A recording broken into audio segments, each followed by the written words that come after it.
Estamos de volta com Porto Alegre em debate. A gente segue no assunto aí sobre o tabagismo na adolescência. Continuam com a gente o Major Vazenkeski, que é chefe da 4ª Seção do Comando de Policiamento da capital da Brigada Militar aqui do Rio Grande do Sul. Também o Dr. Diego Brandenburg, que é pneumologista pediátrico e médico do Hospital de Clínicas. E junto a nós, a delegada Alice Fernandes, da 3ª Delegacia de Polícia da Criança e Adolescente de Porto Alegre, o DEC-RS. Delegada, falando sobre legislação, a gente conversava aqui no intervalo, é preciso regulamentar isso para ajudar vocês também nesse trabalho.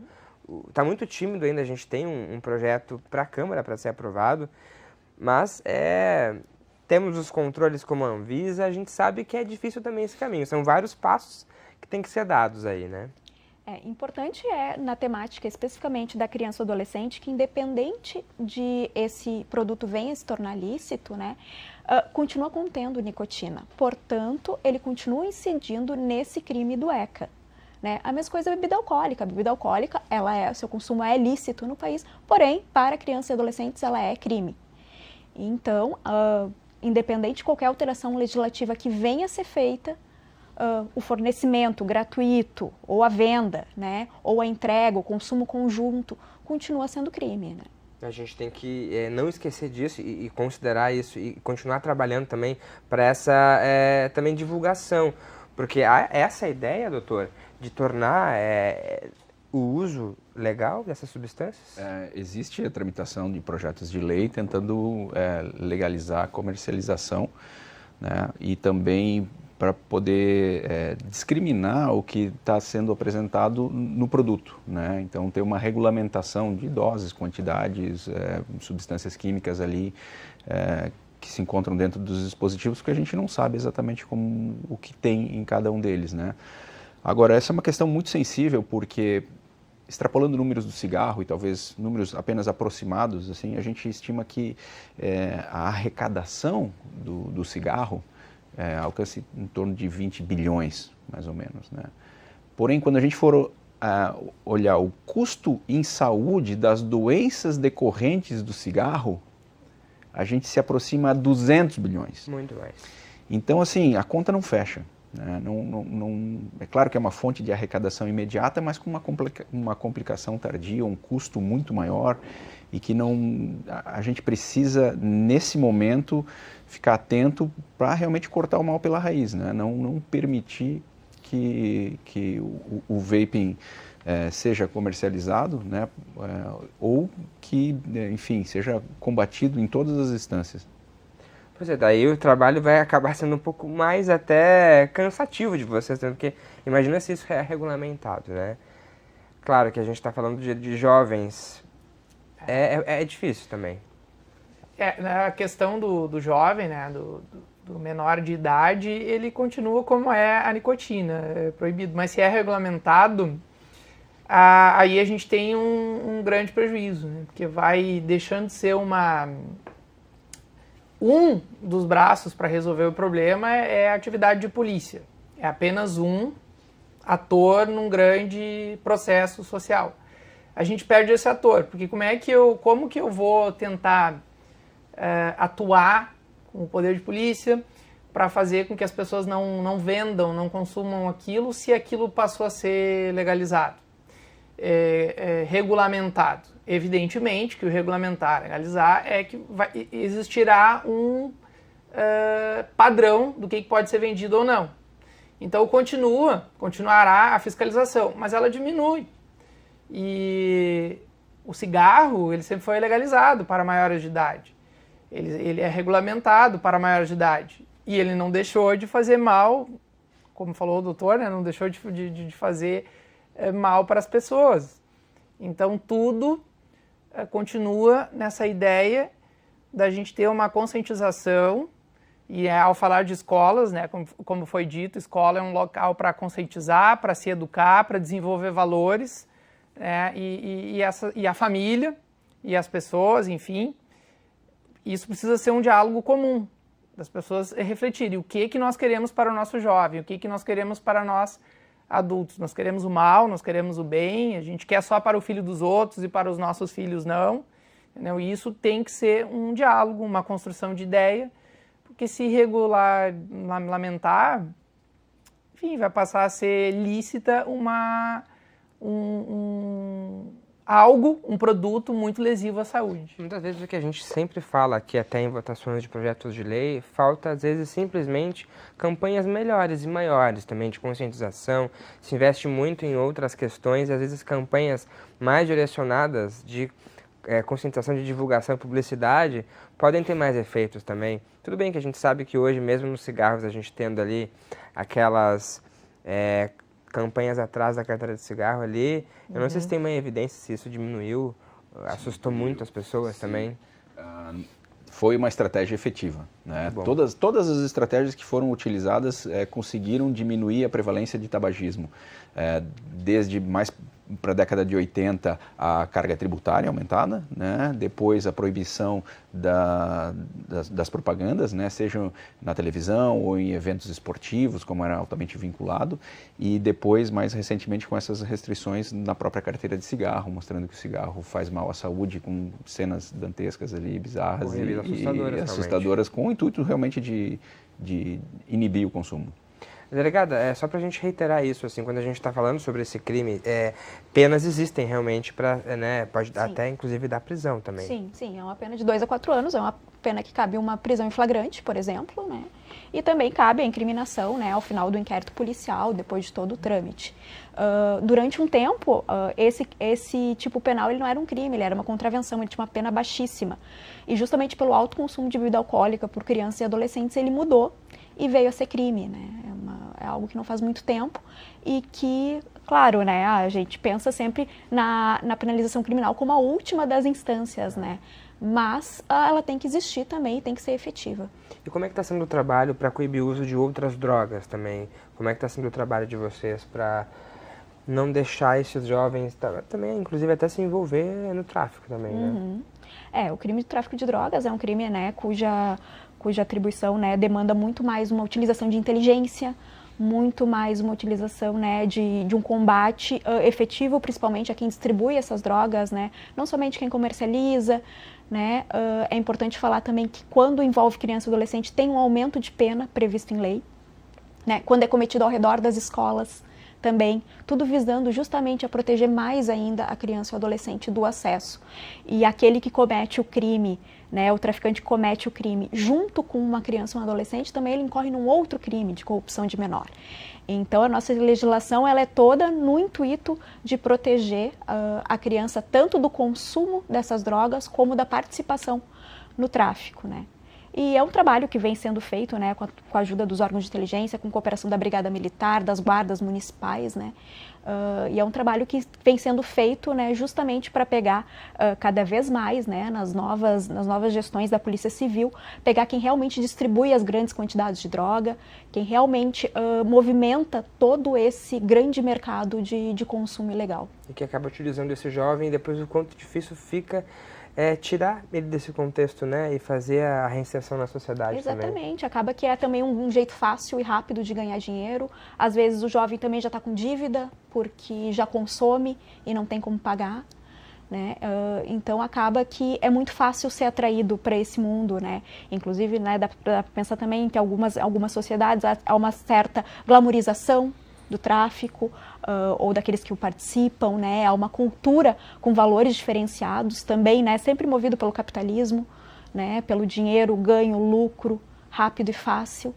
Então, acaba que é um cenário muito envolvente para o adolescente. Jogos, filmes também, que muitas vezes glamorizam esse mundo, né? Exatamente, cada vez mais. No momento que a gente acha que está só contando uma história, né? Acaba glamorizando muito. E atraindo, né, quando vê quem nunca se viu pensando naquilo. O tráfico de drogas, ele é uma maneira de giro do capital muito, muito envolvente, muito rápido, porque ele faz o indivíduo, principalmente quando é jovem, já ficar viciado, ou não viciado, mas consumidor, e ele já tem uma agência, né, ele já está empregado. Porque quando a gente tem descriminalizado, né, quando a gente tem não mais o crime, mas, enfim, uma contravenção, um mero termo circunstanciado de uma pessoa que está com, por exemplo, 8, 7, 10, 15, isso vai dependendo da situação, de pedras de crack. Normalmente o traficante ele já não tem mais aquele bolo, aquela droga pesada na mão. Ele tem os seus agenciadores, né? Ele tem as suas pessoas que estão trabalhando para ele. Então, ao mesmo tempo que ele pode estar empregado, ele também pode ter o seu lucro, porque, por exemplo, ele recebe 10, um menino, ou, enfim, um adulto, recebe 10 pedras de crack. Vamos utilizar a que é mais fácil de separar, tá? As pedrinhas, individualizar. Ele recebe 10, muitas vezes ele é informado assim, tu tem 10, ao final do dia ou ao final do prazo que a gente combinar, tu tem que me entregar o lucro de 8. 2 ficam para ti. Se essas 2 tu vai fumar, tu vai consumir, ou tu vai vender, ou tu vai passar adiante, isso é um problema teu. Mas se 80% do que eu te der, né, se 8 não voltar para mim, tu já tem uma dívida comigo. E aí, então isso é muito agressivo, é muito fácil de aliciar pessoas para estar na minha cadeia, né, na minha pirâmide da manutenção do tráfico de drogas. A gente faz as pessoas, enquanto traficante, ele faz as pessoas trabalharem para ele de uma maneira muito simples, mas operante. Muito, e aí por isso que é difícil sair disso. É muito difícil. Major, falando sobre essa normativa que veio para vocês aí do vape, né? Eu fiquei muito curioso de saber que tipos de dinâmicas que vocês fazem com os jovens na aula que podem ajudar eles, né? Que vocês podem antecipar para a gente aí esse trabalho que é feito Acho que o doutor falou um pouco, até ele fez esse papel um pouco de conversar com os alunos. Acho que é importante. O ProErd, ele é como se fosse uma franquia internacional. Nós temos os instrutores de ProErd que passam por um curso intenso, bastante observado. Alguns instrutores são desligados porque eles precisam ter perfil. Antes eles têm uma triagem, né? Eles têm que ter uma certa conduta, eles têm que ter alguns requisitos para participar da seleção, ser aprovados na seleção, fazer o curso. E depois nós também temos uma segunda fase, que é mais à frente, com outros tantos requisitos, que nós teremos os mentores ProErd que trabalham nessa ajuda, nessa padronização com os instrutores. Então, uma aula de ProErd que a gente dá aqui nos Estados Unidos, ela vai ser a mesma. Só vai trocar a língua e talvez a realidade social, material mesmo, né? Nós temos algumas fiscalizações, algumas trocas, intercâmbios para ver como é que ocorre. Então, o ProErd ele tem as lições. Nós vamos ter, então, as lições ali, como eu tinha falado, né, de todos esses níveis até o ensino fundamental. Nessas lições, a gente vai trabalhar bullying, a gente vai trabalhar os tipos de droga, maconha, cigarro, bebida alcoólica, tomar decisões seguras, né, defina, analise, atue, avalie, né, o modelo de tomada de decisão do ProErd. Então ele trabalha com todos esses valores, com todas as questões de ficar longe das drogas e resistir à pressão, à violência. Eu estou usando todos os conceitos aqui, chaves das aulas do ProErd. E agora com o vaping, a gente teve essa atualização, uma lição suplementar para o 5º ano, 7º ano e o ensino médio. Então a gente tem esses elementos ali de mostrar como é que isso surgiu, uma linha paralela entre o tabagismo, né, onde se tem muitos dados ali, né, temos até um gráfico assim decrescente desde os anos 90 até agora, né, e o que foi feito para diminuir isso. Essa questão de não ser uma cobaia, essa questão de se dar por conta que tem alguém por trás disso com interesses na venda disso e que não necessariamente vai ser o mesmo interesse de quem está utilizando, né, daí por isso se usa né, o exemplo do porquinho da Índia, da cobaia. O que isso repercute na vida, quais são as dificuldades, se reflete com os alunos tudo de maneira metodológica, conforme as lições, o que tu gostaria de chegar, quais são os teus planos para o futuro. Tu acha que isso vai atrapalhar a tua vida ou tu acha que isso não vai atrapalhar a tua vida? Tu já te deu por conta do que faz isso, a questão da dopamina, o que faz isso no teu corpo? Já tinha Pois então a gente está te oferecendo isso. O ProErd ele não impõe nada. O ProErd ele apresenta algumas formas de viver e de se relacionar. Cultura de paz, efeitos de droga, tomar decisões, comportamento, condutas entre as pessoas. Né? O triângulo do ProErd, né? Família, brigada militar e escola. Essa é a ideia do ProErd. E com essa atualização do vaping é falar de uma maneira mais específica sobre esse tema. Pois é, e ele falou sobre as séries, né? Públicos bem específicos realmente, ele quinto, sétimo e...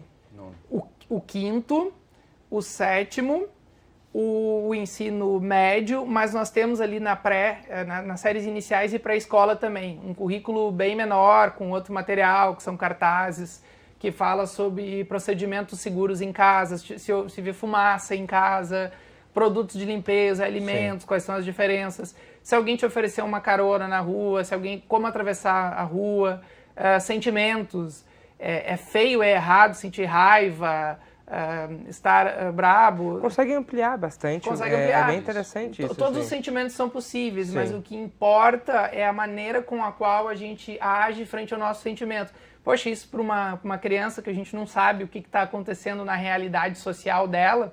Lembrando que o ProErd ele se destina a várias realidades sociais, ele não é uma coisa para um tipo só, né? Os Estados Unidos até tem alguns materiais diferentes para cada realidade social. É um convite a uma forma de vida, ele não é uma imposição. Quando o traficante vai operar, ele também faz um convite. E depois que a pessoa aceita, daí talvez não tenha uma forma de fugir, mas inicialmente também é um convite voluntário. O ProErd é um convite. Você deu essa outra opção também. É uma opção. Eles, destacando que o ProErd é um projeto da Brigada Militar que existe há quanto tempo já aqui? Na Brigada ele está há 25 anos. 25 anos, no Rio Grande do Sul como um todo aqui já. São muitos públicos para se trabalhar. Eu queria que o senhor frisasse, doutor, especificamente que tipo de sequelas, né, esse uso do cigarro eletrônico pode deixar. A gente tem visto na mídia aí muitos cantores, inclusive, que tiveram perdas vocais, problemas na faringe, laringe também. A gente vê que o problema se expande, não só para o pulmão também. Bom, com relação ao cigarro comum, a gente sabe já mais claramente, né, o risco cardiovascular, principalmente, né, que é uma das principais causas de morte, o risco de câncer, neoplasia, e aí são as mais variadas, né, de língua, de esôfago, de estômago, pulmão, obviamente é um dos, talvez o principal, né? Então, com o cigarro eletrônico, a gente tem essa nova doença EVALI, que é específica do próprio cigarro, mas, como eu falei anteriormente, a gente ainda não sabe o dano que vai repercutir a longo prazo, tá certo? Claro que a gente estima que pode ter déficit de função pulmonar, pode ter um prejuízo em termos de performance por uma agressão recorrente à via aérea e aos pulmões. E eu queria que também o senhor destacasse isso também, porque como é um produto ali que tu consegue abrir, consegue inserir o que tu quiser, fica muito aberto realmente para o jovem e para quem vende fica livre. Isso aí também é muito perigoso. Exatamente. Assim, na maioria dos produtos a gente não sabe o que tem dentro e são produtos fechados. A gente não usa. Quem comercializa e quem consome tem uma unidade especificamente, né, e depois ela é descartada e aí segue o uso. Mas algumas são de refil, vamos dizer assim. Então você pode escolher o tipo de substância que vai utilizar. Enfim, tem diferentes dispositivos com diferentes tecnologias, mais de 2.000 aromas já catalogados, com diferentes tipos de exposição a substâncias. Então, é um saco de gato que a gente só tem certeza de que é ruim, né? E por isso que a gente vê todo o poder público articulado, né? A Polícia Civil, a Polícia Militar, as escolas e tudo mais. Mas fica aqui o meu apelo para que os pais, dentro de casa, abordem o tema também, sabe? Conversem com seus filhos, né? Os pais responsáveis, avós, enfim, tenham um tempo de conversar com as crianças, mas principalmente deem bons exemplos, né? Isso é fundamental na educação das nossas crianças, porque aquela regra de faz o que eu digo, mas não faz o que eu faço, definitivamente não funciona, ainda mais com criança, né? E especialmente com os próprios filhos ou quem a gente quer bem.